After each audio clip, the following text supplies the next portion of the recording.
All right, y'all. It's time to jump on the hurricane bandwagon. So we had this hurricane coming. I think it's Aaron or 97L or something like that. It's like 2 or 3 thousand miles away. So this thing is really far away, and there's no real track on it. But you're still going to feel that anxiety or that thought. It's going to be in your head, and it's certainly going to cause you to think about it. And it's not an obsession. It's just anxiety building up, which anxiety is purposeful because it pushes you to do something about it. Now, the obsession part of it is when you take it too far and you're preparing 3 weeks out for something that has very minimal chance of actually hurting you, because the chances of being hurt in a hurricane is very small. But when it gets closer, that's when you should probably start saying, "Hey, yeah, there's something up there." And this is actually a good representation of mental illness, because in a mental illness, the division between being mentally ill and not mentally ill is when it overtakes your life, when it causes problems in your life, when you don't sleep, when you don't eat. And you've probably seen these questions on the PQC10 or something like that. It's a question that asks about your depressive symptoms. These are just symptoms of a mental illness. Well, the biggest part that I want you to hear today is that, okay, so what is mental illness? What does it feel like? Well, that small bit of anxiety from this hurricane that's 2 or 3 thousand miles away, and you can't stop thinking about it. So you keep going to YouTube and you keep watching these videos.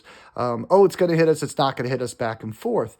Well, that's kind of what mental illness feels like. It's when you have that obsession, that thought, that feeling that just won't go away. You have your coping skills, you have your distractions, you have your deep breathing, you have all those different things in place to help you get through on a day-to-day basis and not be downed by this depressive symptoms or anxiety or bipolar, whatever it is.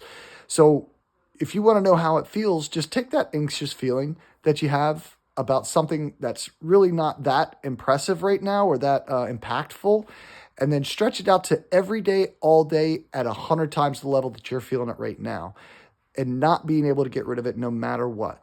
That is mental illness, and it is insufferable. It is actually difficult to get through on a day-to-day basis.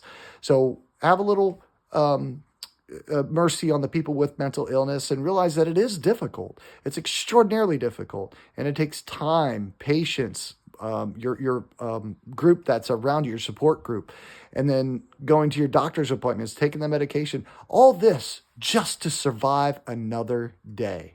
So please, please reach out to someone, say hi, say you love them, say you care for them, give them a hug. That is a huge, huge help in fighting mental illness. And just realize it's not small. Mental illness is big. It's a huge deal. So stick in there with me. And just remember one thing for all those watching this that have mental illness: you may feel broken, but you're not done. You can do this. I know you can. Stick with me.